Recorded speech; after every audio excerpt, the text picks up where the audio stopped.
Hola, ¿cómo están? Soy Alejandro San Francisco y estoy muy contento en un nuevo programa de día sábado en Historia, Libros y Banderas. Tenemos a un gran amigo que conocíamos por allá por 1991 en su primer viaje a Chile y se puede decir que es un chileno más, es un español. Él dice que es de una sola patria, de la hispanidad, José Díaz Nieva.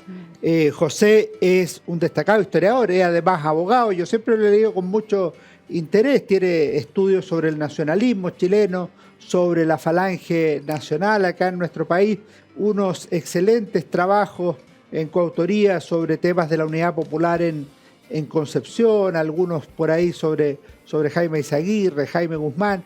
Hay diversas cosas que uno puede leer sobre él. Lo tuvimos el año pasado, el 2022, invitado para su libro sobre patria y libertad. Y hoy la invitación es sobre este libro, El nacionalismo bajo Pinochet, 1973-1993. José es académico de la Universidad Santo Tomás y además ha publicado numerosos artículos y libros sobre su especialidad. Particularmente le preguntaremos en este programa sobre la figura de Jorge Prat Echaurren. Primero que todo, Pepe, ¿cómo estás? Qué alegría tenerte nuevamente en Historia, Libro y Bandera. Un placer volver a estar contigo, Alejandro. Pepe, vamos por partes.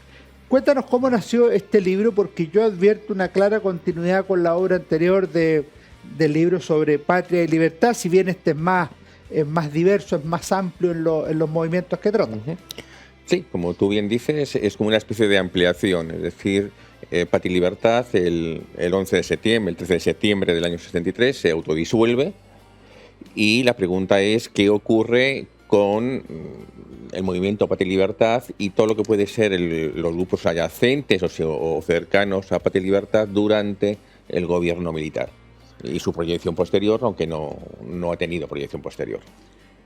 José, hay una cosa que siempre uno se pregunta, ¿qué es el nacionalismo? El nacionalismo, obviamente, como muchos de estos conceptos políticos, es polisémico, pero el nacionalismo chileno entre 1930 y 1973, creo que es un sentimiento, es un partido, es un movimiento, una ideología. ¿Cómo lo describirías tú? A ver, creo que con eso medio terminamos la conversación del año pasado, cuando preguntabas algo similar, y yo respondía que el nacionalismo en sí, más allá del concepto político de nación y el concepto de nación, como corriente política, siempre se le ha vinculado a un determinado sector anticomunista, extrema derecha, fascismo, populismo. Puede que por eso mismo sea tan difícil calificar qué es el nacionalismo, bien en Chile, bien en otros países, ¿no?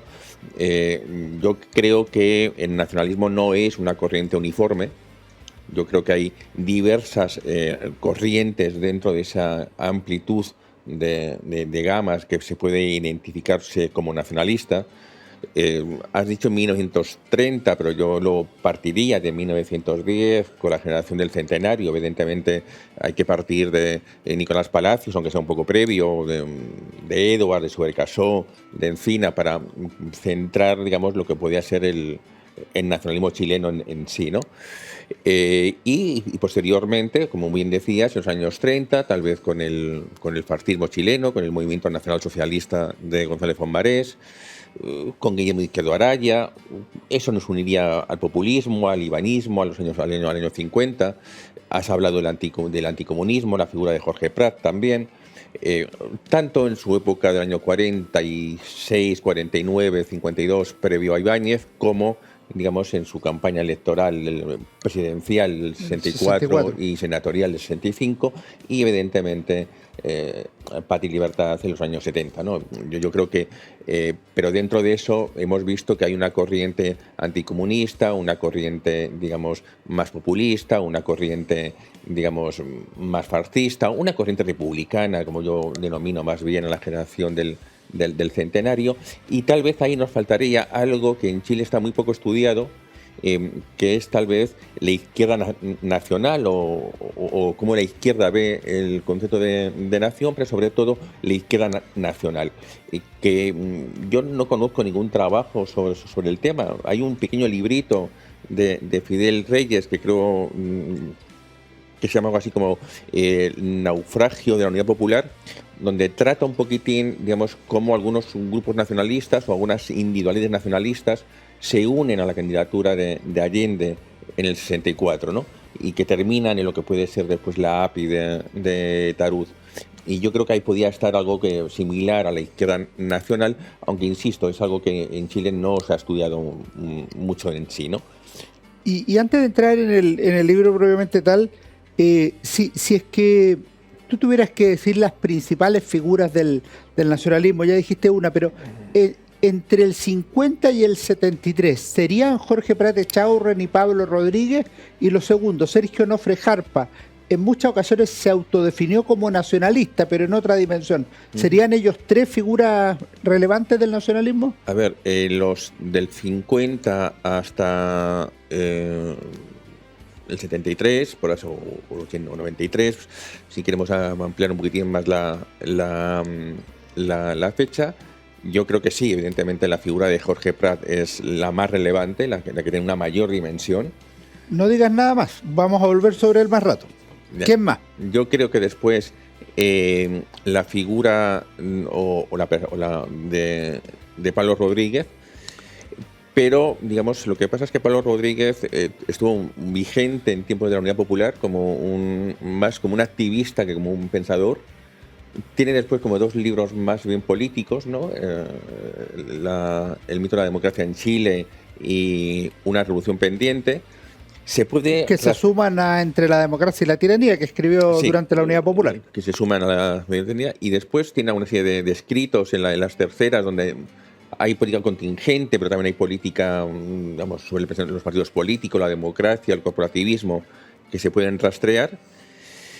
Y yo creo que esos dos, has mencionado, puede haber otras figuras menores, pero yo creo que son figuras que han intentado participar en política, pero que no han dejado, digamos, mucho sobre el pensamiento en el cual rastrear o poder investigar, y que su acción política, no obstante, ha sido muy minoritaria, muy marginal o sin un gran realce, ¿no? Y la figura de Jarpa, como bien mencionas, puede que esté dentro de esta última rama. No tanto por disminuirlo, sino más bien porque es una persona más bien activa en política que un pensador político, ¿no? Y vamos al 11 de septiembre del 73, que es como el parteaguas de tus dos estudios. ¿Cuál fue la actitud del nacionalismo respecto del 11 de septiembre? Porque Patria y Libertad debe haber sido el primer grupo que planteó derechamente que los uniformados debían tomar el poder desde el 71 en adelante. Pero por otro lado tú dijiste que se autodisolvieron inmediatamente después del 11 de septiembre. En primer lugar, permite que te corrija. Dale. En cuanto a la participación de las Fuerzas Armadas en política o como alternativa política. Bien has dicho que eso lo vamos a ver después cuando hablemos de la figura de Jorge Prat, pero Jorge Prat fue el primero, ya en los años 60, que planteó el hecho de que Chile había un vacío de poder y que eso únicamente podía ser llenado o bien por el Partido Comunista o bien por las Fuerzas Armadas. Así es. Y por lo tanto, digamos, lo de la participación. No, yo me refería a la forma de enfrentar la Unidad Popular. En cuanto a la forma de enfrentar la Unidad Popular, sí, evidentemente es Patria y Libertad el que marca la línea a seguir, ¿no? En ese sentido, ¿no? Llamando a las Fuerzas Armadas a participar mediante un golpe de Estado, mediante una acción armada. Claro, pero el problema del nacionalismo es que en ese sentido se llama a las Fuerzas Armadas a interrumpir el proceso de la Unidad Popular, revolucionario, democrático, como queramos llamarlo, o como se quiera llamar. No vamos a entrar en esa discusión ahora, pero el problema es, y eso también supongo que lo vamos a ver después, ¿cuál es la alternativa? Cuando la lucha es únicamente contra el gobierno de la Unidad Popular, pero sin ningún trasfondo detrás, digamos, queda muy poco margen, ¿no? Entonces, eso es el problema. Es decir, sí se no a la unidad popular, pero ¿qué se quiere construir? ¿Qué se quiere construir después de que se dé el golpe de Estado? Que se puede construir después de que las Fuerzas Armadas intervengan. Y yo creo que ahí es donde está bien el fracaso del nacionalismo en general y, sobre todo, digamos, no hay una alternativa nacionalista a el sistema político. Perfecto. Vamos ahora entonces al nacionalismo bajo Pinochet. Me parece que hay una actitud ambigua, si se puede llamar así, del propio gobierno de las Fuerzas Armadas. La Junta Militar, cuando plantea su posición, su postura, se proclama nacionalista en diversos discursos, entrevistas. Por otro lado, la declaración de principios de la Junta de Gobierno se proclama nacionalista, de un nacionalismo abierto al mundo, pero la encarnación final no se puede llamar propiamente nacionalista. Bien, vamos a ver. Es cierto que hay una declaración de la Junta Militar, la declaración de principios, en el cual había que partir por el hecho de quién la escribió o quiénes fueron los autores de ese texto. Algunos autores lo achacan a don Enrique Menéndez Campos, Campos Menéndez, perdón, he cambiado los apellidos. Otros lo achacan al propio Jaime Guzmán. Puede que sean ambos, o puede que sea simplemente un equipo que muchas manos metieran mano en esa declaración. Y por lo tanto, digamos, es una declaración donde sí hay principios a la patria, a la nación, pero más allá de eso no hay mucho más, ¿no? Simplemente es una declaración, es en un momento histórico concreto, llamando digamos, a los valores patrios, que es lo que supuestamente defendía el gobierno militar. ¿Que a tu juicio no sería nacionalismo propiamente tal? No, porque no hay nada de fondo detrás. O sea, puede que el lenguaje eufórico así lo determine, pero hace una vez en una discusión en Buenos Aires, recuerdo que discutiendo con un historiador, con un colega historiador, sobre el peronismo, ¿no? Y sobre las extremas derechas, sobre los neofascismos, digamos, argentinos, sobre el movimiento Tátacura, yo le decía, me parece muy bien lo que estás diciendo, pero si yo te entrego un documento sin firma, ¿tú eres capaz de distinguirme si es de Tacuara o es montonero o no? Y él dijo no. Ya. Y digo, pero la conversación no tiene mucho más sentido. Pepe, y en alguna medida, si tú nombras a Jaime Guzmán, y puede haber habido Álvaro Puga, dicen que participó también en la redacción de la declaración de principio, que sería nacionalista, ahí emerge esta discusión famosa entre duros y blandos del régimen militar. ¿Qué sería ese debate entre duros y blandos, en términos ideológicos y en términos programáticos? A ver, en primer lugar, yo creo que lo de duros y blandos es un invento que se podría dar la vuelta. Es decir, para mí los duros en el fondo son los blandos y los supuestos blandos en el fondo son los duros. ¿Cuáles son los que entiende la gente común y corriente que son los duros y cuáles los blandos? Actualmente se entiende que los duros es el nacionalismo y que los blandos son los Chicago Boys, lo que va a ser la UDI. Los gremialistas. Los gremialistas. Perfecto. ¿Y cuál es tu visión? Pero si entendemos que los gremialistas es, digamos, el peso sobre el cual se asienta el gobierno militar y los que defienden el gobierno militar, y los nacionalistas serían los críticos con las medidas económicas y con una otra política ejercida por el gobierno militar, pues evidentemente esto de duros y blandos es un poco absurdo, ¿no? Porque ¿quién serían los duros o los blandos? ¿O en relación con qué? Porque ahora hay materias en la economía donde es posible que los duros sean los Chicago Boys. Los Chicago Boys y los blandos sean los nacionalistas, y puede que haya otras políticas donde sea al revés. Que podría ser la organización del poder, por ejemplo. Por ejemplo. Porque ¿cuál era el planteamiento nacionalista en un comienzo? Cuando Pablo Rodríguez va a ver a la Junta de Gobierno a comienzos del 74, ¿era un planteamiento corporativo? Yo creo que no. Yo creo que Jaime Guzmán ya tenía claro que el corporativismo era algo... No, pero Pablo Rodríguez. Sí, Pablo Freire sí, claro. La alternativa nacionalista era implementar un sistema corporativista. Evidentemente, si están en contra de los partidos políticos, en contra de que los partidos políticos manejen únicamente el sistema democrático y que hay otros mecanismos de participación a través de los sindicatos, de los gremios, de los intermedios, de los colegios profesionales, pues evidentemente eso es la alternativa nacionalista. La alternativa o pensamiento de Jaime Guzmán ya en ese momento era que tarde o temprano, digamos, si se regresa a la democracia, evidentemente sería a través de organizaciones partidistas, de los partidos políticos. Entonces, claro, eso es, digamos, sería en el fondo una democracia tradicional con algunas correcciones. Sí, pero algunas correcciones en carácter, digamos, constitucionales, tal vez, en el cual pueda existir senadores designados, pero los senadores designados están en la Constitución italiana o están en otras constituciones, por lo tanto... Pero no estaba en la chilena del 25. No estaba en la chilena del 25, o a lo mejor la participación de quiénes eran los elementos designados, digamos, claro, era un peso militar muy fuerte y por lo tanto, digamos, puede que eso hiciera fracasar ese intento de introducir otro tipo de presencia no electiva, pero en cualquier caso, digamos, lo fundamental es que lo que se intenta reconstruir son la democracia partidista, la partitocracia, que era justamente lo que el nacionalismo criticaba o combatía. Pepe, vamos a hacer un pequeño alto, pero te dejo avanzar una pregunta. Estas similitudes, si existían entre el general Pinochet y el generalísimo Francisco Franco, para la vuelta de un pequeño comercial. Ya volvemos en Historia, Libros y Banderas conversando con José Díaz Nieva.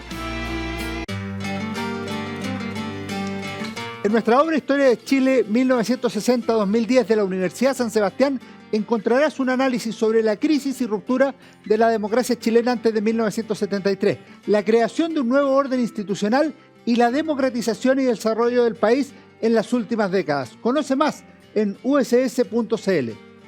En CMPC llevamos un largo camino fortaleciendo nuestro trabajo, lo que nos ha permitido desarrollar distintas iniciativas junto a comunidades, por ejemplo, con la recuperación de un árbol extinto o el restablecimiento de agua potable en zonas rurales, la conexión del turismo y cultura a través de una sola ruta, o también el desarrollo de envases reciclables y amigables con el medio ambiente. Son esos y otros desafíos los que hoy nos permiten creer en el valor de las soluciones inspiradas en la naturaleza. CMPC, creando valor natural. Conoce más en cmpc.com.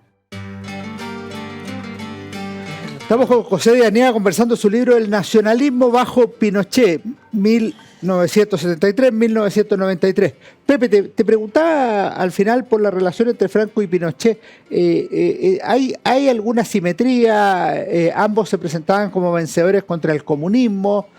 Al principio, una de las fórmulas posibles era imitar el régimen de Franco en Chile. Y en tercer lugar, que no tiene que ver con Franco, pero tiene que ver con España, tú sabes por tu estudio de la falange que en Chile los falangistas cantaban Cara al Sol y después otros tantos cantaban Cara al Sol de José Antonio Primo de Rivera. Bien, vayamos por partes.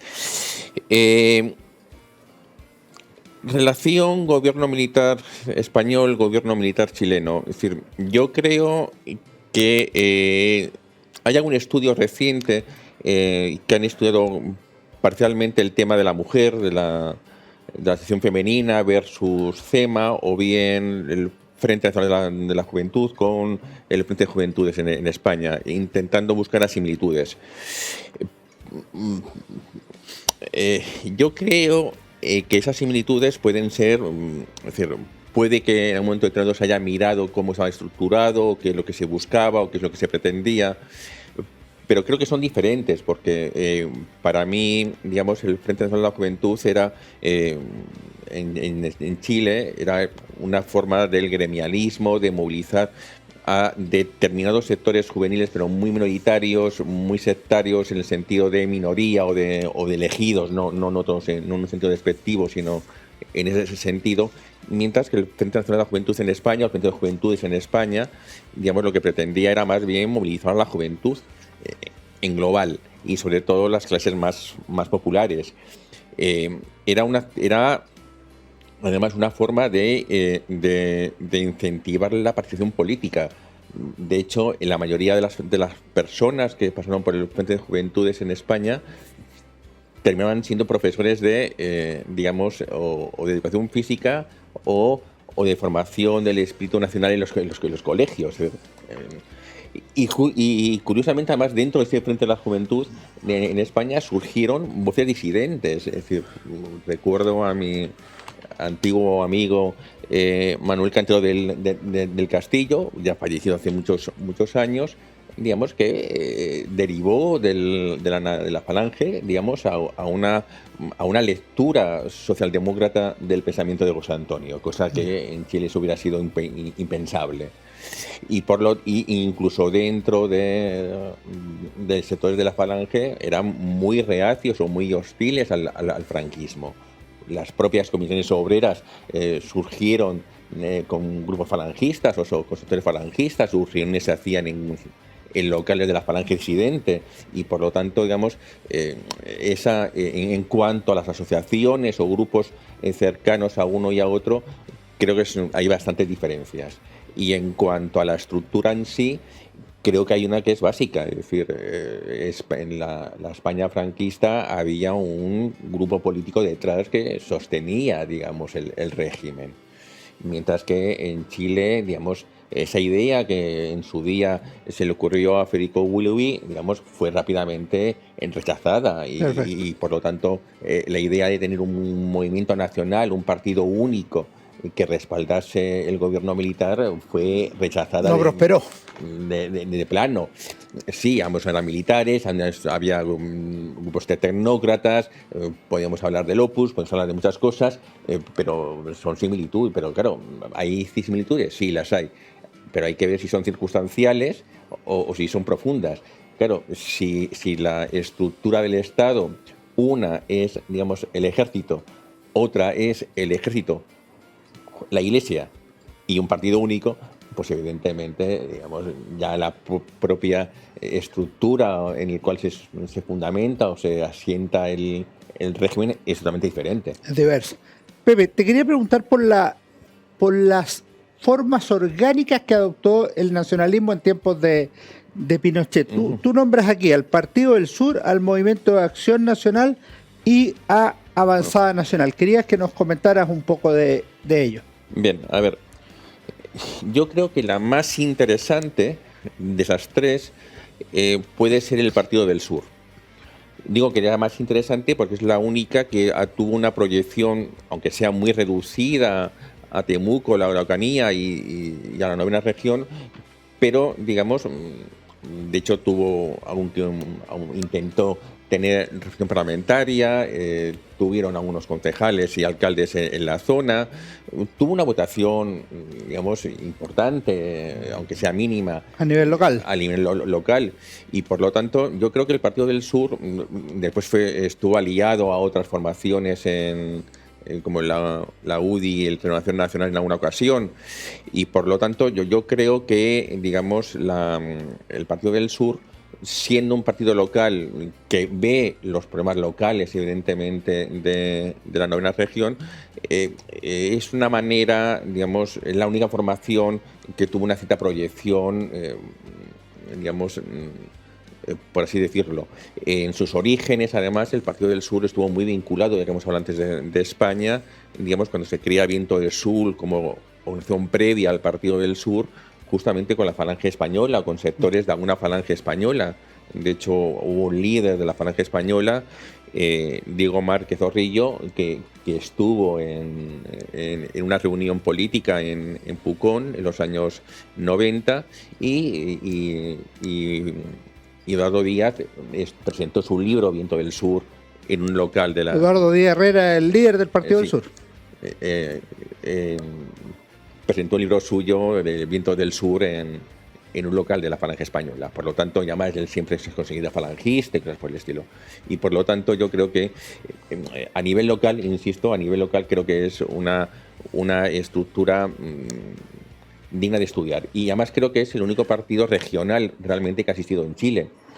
más allá de lo que diga la ley o la Constitución en cuanto a la estructura. Claro, por lo otro una constitución por región contigua, ¿no? No, pero aquí es una cuestión mucho más Nacida desde nacida la de la realidad social de una región concreta, no por la estructura de 3 regiones consecutivas para tener un partido o no. Y por lo tanto, en eso creo que merece la pena detenerse brevemente en su accionar y en su funcionamiento. Y respecto a Acción Nacional y Avanzada Nacional, porque Avanzada Nacional fue objetivamente el más conocido de todos. Sí, pero es más interesante Acción Nacional porque Acción Nacional era, digamos, el grupo de todos los grupos nacionalistas o de algunas unidades nacionalistas que se agrupan en torno a un proyecto nacional conservador,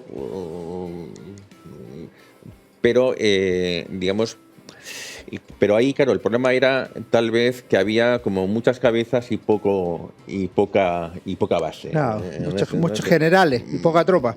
Sí, creo, no lo sé porque hay un problema también que Federico Willewin, digamos, incorporó Acción Nacional a los grupos de oposición. De hecho, él acabó siendo, digamos, portavoz del gobierno de don Patricio Willewin y por lo tanto, digamos, yo creo que fue un fracaso como movimiento, aunque hubiera sido mucho más interesante.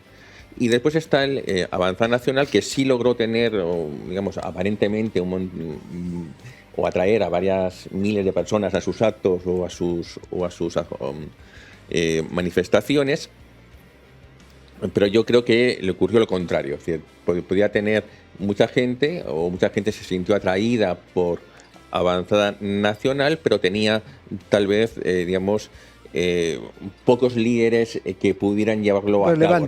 Me parece que había ahí más pinochetismo que nacionalismo. Sí, había más pinochetismo que nacionalismo y sobre todo, digamos, había personas vinculadas a ciertos servicios de inteligencia del país que de cara sobre todo a una transición pues no era lo más ideal como para que encabezaran un movimiento post-gobierno militar. En eso que dice en un sector está muchos líderes y poco pueblo, por decirlo, sí, y en el otro mayor masividad y pocos líderes. A mí me parece que uno de los problemas fundamentales del nacionalismo en la década del 80, ya es mi visión histórica lo que voy a plantear, es el desacople que hay entre el nacionalismo existente, orgánico, Acción Nacional, el Partido del Sur, Avanzada Nacional, y el máximo líder del nacionalismo objetivamente, que es Pablo Rodríguez Grez, que no circula en los partidos nacionalistas, sino que es profesor en la Universidad de Chile, tiene unos pequeños núcleos, él, pero muy pequeños, no confía o no participa de los partidos nacionalistas y a lo más va a algunos foros por ahí. Pre-1989, que ya lo veremos. Bien, a ver, Pablo Rodríguez y está en Acción Nacional e intenta, digamos que Acción Nacional es uno de los 3 firmantes o de los 3 líderes importantes de Acción Nacional, junto con Federico Willewin y Gastón Acuña. Cuando hay esta movida de incorporar Acción Nacional a la oposición, él se desliga del partido, se aleja y realmente vuelve para una campaña que después supongo que hablaremos de ella, presidencial, que no prospera. Por tanto, vamos a ir al final a ver. Y fuera de eso, Pablo Rodríguez no tiene ninguna actividad política. Incluso antes, yo creo que Pablo Rodríguez desde el año 73 no tiene ninguna presión política. No. Se habla de él como futuro ministro de Justicia, pero como se podía haber dicho que hubiera sido embajador en España. Es decir, no hay nada realmente, digamos, que fundamente esos comentarios, más allá de los rumores del momento, o que asista o no asista a un almuerzo en la Moneda, y sobre todo porque no creo que el grupo importante del gobierno, que era justamente el gremialismo, lo hubiera, digamos, dado cabida en el gobierno y mucho menos en un ministerio como puede ser el de Justicia, ¿no? O sea, y por lo tanto... Ahora, si tú miras la tesis de Pablo Rodríguez en el mito de la democracia en Chile, es que en Chile nunca ha habido verdadera democracia. Es una tesis que en alguna medida sería similar ala de cierta izquierda que denunciaba que había una democracia formal o burguesa, pero por otras vías, porque alguien secuestraba el poder, como los partidos políticos. Y por otro lado, se sumaba la crítica del propio régimen militar contra el partidismo y la debilidad de la democracia antes de 1973. Y por otro lado, Pablo Rodríguez, en el mito de la democracia en Chile 2, que es una revolución pendiente, plantea cuál es esa revolución que se debe hacer. O sea, un gobierno orgánico, una empresa integrada de trabajadores y una posición más intensa del Estado en materia de salud, de vivienda y de educación. ¿Cómo ves tú ese pensamiento ahí a mediados de los 80, podríamos decir? Vayamos por primero el mito de la democracia en Chile. Es decir, el mito de la democracia en Chile, digamos, el decir que Chile no fue un sistema democrático, claro, había que partir por la base que es la democracia en primer lugar. Primer punto. Segundo punto, algunas de las cuestiones que Pablo Rodríguez dice en ese libro no son tampoco suyas, porque ya están en otros libros, como el de Julio Geise, por lo tanto, digamos, es algo ya conocido, no es tal vez expuesto de otra forma, con otro énfasis, evidentemente, no estoy diciendo que sea un plagio ni nada por el estilo, pero evidentemente es algo ya que... No es una tesis original. No es una tesis totalmente original. Puede que sí la forma de manifestarlo o cómo lo cuenta, ¿no? Y en tercer o cuarto lugar, ya no sé cuáles son las que he dicho, claro, el decir que la democracia está secuestrada por los partidos políticos, bueno, se hizo la partitocracia, lo decía Gonzalo Fernández de la Mora en España. Tu coterráneo Fernández de la Mora. El decir que la democracia... Que se publicó en Chile, sí, en editorial Gabriela Mistral. Sí. Decir que la democracia está secuestrada por una minoría que vota, bueno, es el voto censitario. El voto censitario existió en todo el mundo prácticamente hasta inicio del siglo XX o final del siglo XIX. Decir que hay una minoría de personas que son los que se repiten los nombres, bueno, pues sí, puede que en Chile... Pero el argumento principal me parece a mí que es el de los partidos políticos, porque al final, efectivamente, si tú entregas el poder que teóricamente es del pueblo a los partidos políticos, efectivamente tú ahí entras en la disputa conceptual de qué es la democracia. Sí, bueno, pues entonces más allá de problemas sociológicos, que puede ser la repetición de apellidos o puede ser el sufragio censitario, el tema es sí, los partidos políticos. Y respecto del reemplazo del régimen de partidos por una fórmula corporativa funcional, ¿por qué nunca operó en Chile? ¿Por falta de votos en un sistema de cámaras o porque el gobierno militar dijo, mira, esta no es la fórmula? Porque las personas llamadas a redactar la nueva Constitución del 80 no se plantearon nunca que Chile fuera un sistema corporativista. Y por lo tanto, ahora, había una discusión interna que no sé si la leí en tu libro de Patria y Libertad o aparece en el de Roberto Time, pero una cosa que se cuestionaban los propios miembros de Patria y Libertad es, ya, pero Pablo, ¿y dónde ha existido este régimen que tú señalas? Bueno, ese es el problema del cooperativismo. No ha existido en ningún país. Ni siquiera... a ver, es cierto que la Constitución de Irlanda, digamos, en su día sí conjugaba un parlamento, una Cámara de Diputados política con un Senado semicorporativo.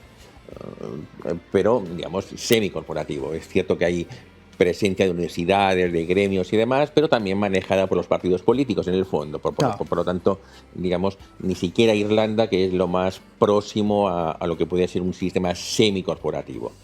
Y sistemas corporativistas, como puede ser, entre comillas, como puede ser el de España o el del Portugal de Salazar, no eran sistemas corporativos, no eran democracias corporativas. Eran, al fin y al cabo, un gobierno autoritario con un señor al frente del gobierno o del Ministerio de Economía y Hacienda que manejaban todo. Para decirlo en las categorías que proponía la Iglesia Católica en los años 30, no era un corporativismo nacido desde abajo, sino que desde arriba. No, ni siquiera eso, sino que no es corporativista. No era corporativo, pero cuando se decía corporativo, porque decían, mira, aquí tenemos los representantes de los gremios, ¿eran designados por el partido o por quienes gobernaban? En España había o hubo elecciones por los tercios y demás, en los años 60, pero era algo más bien formal, o sea, Ya. no había una democracia real directa, no había un sistema corporativo real directo, y por lo tanto ni siquiera España o Portugal, que se decían corporativistas, eran realmente corporativistas en el sentido estricto del término, porque escondían evidentemente un gobierno de excepción, un gobierno militar, una dictadura, como quieras llamarlo, pero no era un sistema democrático Perfecto. orgánico. Pepe, hacemos un último alto y volvemos en unos segundos más a terminar esta entrevista con José Díaz Nieva, el nacionalismo bajo Pinochet, editorial Historia Chilena. En nuestra obra Historia de Chile 1960-2010 de la Universidad San Sebastián encontrarás un análisis sobre la crisis y ruptura de la democracia chilena antes de 1973, la creación de un nuevo orden institucional y la democratización y desarrollo del país en las últimas décadas. Conoce más en uss.cl. En CMPC llevamos un largo camino fortaleciendo nuestro trabajo, lo que nos ha permitido desarrollar distintas iniciativas junto a comunidades, por ejemplo, con la recuperación de un árbol extinto o el restablecimiento de agua potable en zonas rurales, la conexión del turismo y cultura a través de una sola ruta, o también el desarrollo de envases reciclables y amigables con el medio ambiente. Son esos y otros desafíos los que hoy nos permiten creer en el valor de las soluciones inspiradas en la naturaleza. CMPC, creando valor natural. Conoce más en cmpc.com. Estamos conversando con José Díaz Nieva. Alcanzamos a nombrar el año 89. Se va a producir la llegada de la democracia, hay elecciones parlamentarias y presidenciales. El nacionalismo no logra proyectarse. En algún minuto quiso competir, lo hizo en materia parlamentaria, pero en materia presidencial la candidatura de Pablo Rodríguez surgía en diciembre de 1988, en la práctica se frustró a comienzos del año siguiente. ¿Qué sucedió exactamente en ese proceso? A ver, vayamos por lo último, en lo cual voy a ponerlo en duda. Es decir, sí hubo presencia de miembros de Avanzada Nacional o del Partido del Sur en las elecciones, pero es cierto que muchos de ellos se retiraron, muchos de ellos hicieron campaña por Renovación Nacional, no hubo financiación de la campaña y no hubo ninguna persona relevante dentro de esas listas, y por lo tanto, digamos, era una presencia, no sé si simbólica, testimonial o cómo calificarla, y por lo tanto... Pero es un problema que pasa en todas las elecciones. Siempre hay un partido que tiene menos votos y otro que tiene más, o uno Sí, que tiene más, que es más testimonial, y otro que es no, menos. pero no, lo que estoy diciendo es que no tenían financiamiento para financiar la campaña, y lo que estoy diciendo es que las personas relevantes que habían pasado por esas agrupaciones no se presentaron, no concurrieron o hicieron campaña por otros candidatos. Salvo Eduardo Díaz Herrera. Porque Eduardo Díaz Herrera fue candidato en la novena región. Me refiero de Avanzada Nacional. Sí. No de Avanzada Nacional en concreto. Y por lo tanto, de hecho, Eduardo Díaz Herrera, yo creo que fue la segunda mayoría en senatorial en la novena. Lo que pasa es que no salió porque iba solo y por lo tanto no sumaba votos pero sacó como 55.000 votos o 45.000 votos. No recuerdo ahora las cifras exactas, si fueron 45 o 55, pero fue una votación, digamos, importante. Fue elegido Sergio Díaz finalmente. Sí. Y después, en la campaña presidencial de Pablo Rodríguez, voy a decir lo mismo, es decir, hubo mucho éfoco, mucho bombo, hubo mucha entrevista, hubo mucha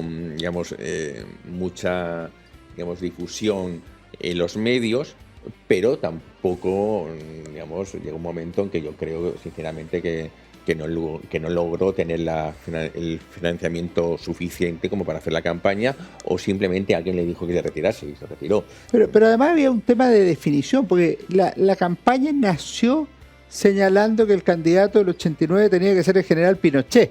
Esa es una forma que al menos es confusa o mala de partir una campaña. O sea, yo quiero ser candidato, pero el candidato debe ser Pinochet. Problema también de estrategia, pero más allá del problema de estrategia, hablamos de la campaña en sí. Si yo no consigo el financiamiento ni la gente suficiente, pues evidentemente no puedo llevar a cabo una campaña. Y yo creo que la falta de financiamiento fue lo que frustró esa candidatura. Solo Ahora, un tema económico, no hay porque puede haber un tema de votos también. yo o alguien que le dijo que se retirase, o presiones para que retirase su candidatura. Que siempre hay. Siempre hay, bueno, pero a lo mejor cayó en ellas. Es cierto que hay otra candidatura presidencial, que fue la de Frafra, que recogió gran parte de ese voto del nacionalismo inconformista, de Eduardo Díaz, de gente que procedía en su día de las que habían apoyado a Pablo Rodríguez, que optan por respaldar a Frafra, aunque no se sabe cuánta de esa votación de Frafra podía proceder de ese sector, más allá de los votos que consiguió el nacionalismo en su conjunto, que fueron, no sé, pues 100.000, me parece ya muchos, por lo tanto, pues déjamelo ahí. Una consulta, ¿se puede decir que terminado el gobierno militar, o sea, el 11 de marzo de 1990, después de eso el nacionalismo no ha logrado tener una proyección política, un partido, un movimiento, alguna alternativa que sea realmente atractiva? No. ¿No ha habido nada? Nada. Ni siquiera algún intento frustrado. No. ¿Y por qué ha sido eso? Desinterés, falta de gente, de motivación, no sé.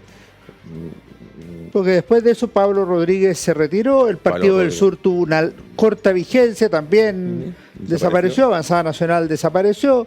No, después hay lo del 93, porque justamente por el Partido del Sur, por la proyección de algún grupo nacionalista dentro, que fue una de las fracciones del Partido Nacional en su día, pero todo eso acabó en la UCC después, y por lo tanto, digamos, yo creo que desde el 93 o desde el 90 incluso, digamos, el nacionalismo en Chile como corriente política partidista, digamos, está muerta. Y como corriente intelectual, porque entre el año 65 y el 75, por poner una década, hubo un cierto desarrollo intelectual importante en el nacionalismo, en el mundo de Gonzalo Vial, de Arturo Fontaine, lo que podríamos llamar el mundo cercano a Estanquero o al pratismo. Sí, pero después muchas de esas personas que acabas de mencionar, ¿dónde las ubicamos a partir del 90? No, pues eso sería en un marco de derecha general, no de nacionalismo. Sí, que Gonzalo Vial procede del nacionalismo, sí, vale, de acuerdo, pero a partir del 90 no lo podemos ubicar como una corriente nacionalista. Es un intelectual católico, por decirlo de alguna manera. Vale, no nacionalista. No. Pero no hay otros tampoco. No. De hecho, Pablo Rodríguez, a partir del 90, lo que ha hecho es libros de derecho civil. No ha hecho libros de política. De política. Pepe, ¿en qué estás ahora? Porque no te voy a dejar ir sin que nos cueste tu proyecto. Hemos conversado, porque con José nos conocemos muchas veces, me ha tocado editarle el libro, hemos conversado de que estás terminando casi, o terminaste hace 1 o 2 meses, o 3 meses, no me acuerdo cuándo, la biografía de Jorge Prat. Ya se está revisando para edición, supongo. Sí, de hecho, digamos, la tengo pendiente de enviártela. Pero justamente la semana pasada, digamos, hizo la revisión final de erratas, faltas, alguna reiteración de algún párrafo, pero... ¿Por qué crees que Jorge Prat es tan relevante como para merecer una biografía y tu años de estudio? A ver, en primer lugar, porque lo que hemos dicho anteriormente, el nacionalismo en sí, en Chile, digamos, es una corriente poco estudiada, más allá de los trabajos de Verónica Valdivia o algún otro historiador, pero no ha sido muy estudiado. Al contrario de lo que ocurre, por ejemplo, a lo mejor en Argentina, o lo que ocurre en México o en Brasil, donde ha sido más estudiado o hay más estudios sobre eso que podemos llamar nacionalismo. En segundo lugar, porque de las figuras que hemos mencionado, puede que la que tiene una mayor proyección, digamos, es justamente la de Jorge Prat. Hemos hablado de Pablo Rodríguez, pero Pablo Rodríguez, ¿qué proyección tiene? Ninguna. Hemos hablado de González Formarés, pero ¿qué proyección tiene? O de Carlos Keller, ninguna. La generación del centenario tiene una proyección, digamos, cultural, sí, importante. Pero la única relación práctica, o sea, real, de política efectiva, de cómo hacer política y qué hacer política, digamos, está en Jorge Prat, porque Jorge Prat no es únicamente un teórico, sino es un teórico llevado a la práctica. Es decir, hay un Banco de Estado, que es obra de Jorge Prat. Hay un Banco Interamericano del Desarrollo, que es obra de Jorge Prat. Hay ya que estamos hablando de las AFPs, hay un proyecto de reforma provisional que nos llevó a cabo, pero que es obra de Jorge Prat. Y por lo tanto, digamos, el único líder nacionalista que ha hecho algo, digamos, práctico, efectivo, de política real, y no únicamente de teoría, es la figura de Jorge Prat. Y hay una herencia de Prat. O sea, por más que tú digas que Gonzalo Vial no puede ubicarse en los 90 dentro del nacionalismo, él es pratista. Sí. O sea, él le dedica uno de sus tomos de la historia de Chile a Jorge Prat, dice a Jorge Prat Echaurren, en quien muchos aprendimos el amor a la patria. Sí. Y lo mismo se puede decir del grupo Portada, que en alguna medida es heredero de Sí, también, de Prat. pero ahí el grupo de Portada, recuerda que ahí es, digamos, está Prat, está Fontaine, está Gonzalo Vial, pero también hay sector que va a ser, digamos, o que procede del gremialismo. Y está En la ahí, segunda parte, cuando se fusiona. cuando se fusionan. Sí. Pero en la primera parte es Izaguirre y Prat, los que son los maestros, por decirlo pero de alguna manera. Entran enseguida, ¿no? Y te pregunto por otra cosa, ¿en qué quedó el proyecto de hacer una nueva edición de la Falange Nacional? Porque es un libro que no sé si se publicó en España la primera edición. Se publicó en España la primera edición. Pero no circula acá en Chile. No hay nada más que una edición. Ya. Se puede hacer una segunda edición. Lo que pasa es que yo creo que hay bastante ya escrito sobre la Falange y que ese libro, digamos, queda un poco desfasado. Ya. Lo que estoy ahora haciendo es algo que no está hecho, que es, digamos, un estudio sobre la evolución electoral de la Falange. Ya. Más allá de 4 referencias que pueda haber. Es cierto que hay un trabajo, digamos, poco conocido, pero que realmente es un muy buen trabajo sobre la Falange, de una historiadora, Silva Castillo, que yo creo que se dedicó a otras cosas y no a la historia, pero su tesis sobre la Falange es muy buena. Yo creo que es lo mejor que se ha escrito sobre la Falange. Y creo que hay un trabajo también de un profesor que se llama Bernardo Navarro, no recuerdo el apellido, sobre los partidos de centro y su evolución electoral, que tocan algo de la evolución de la Falange electoral. Pero uno es hasta el 47 y otro hasta el 50. No estudian 53 y 56, que es también importante subirlo. No se estudian muchas veces las elecciones municipales, porque es muy difícil, sobre todo en el 53 y el 56, digamos, estudiar la evolución electoral de la Falange a nivel municipal, y por tanto falta ese estudio global de la evolución de la electoral de la Falange, que es lo que estoy haciendo. De hecho, trabajo no te falta. No. Pepe, no te voy a dejar ir sin la pregunta que le hacemos a todos los invitados. ¿Qué recomendaciones de libros nos trae o qué has leído últimamente que te llame la atención, o qué libro consideras un clásico que no podemos dejar de leer, o lo que sea? Pues mira, puede ser más de uno, ¿ah? Recientemente se ha editado en España un libro que creo que es un libro coordinado. Creo recordar que una de las coautores que coordinan el libro es Gabriela de Lima, que se llama Los fascismos iberoamericanos, publicado por Alianza Editorial, que evidentemente, como todo libro colectivo, pues no es desigual. Es igual. Yo creo que además en la forma que excluyeron a unos países, creo que es errónea, porque es un libro que falta Venezuela, falta Cuba, falta, digamos, Centroamérica.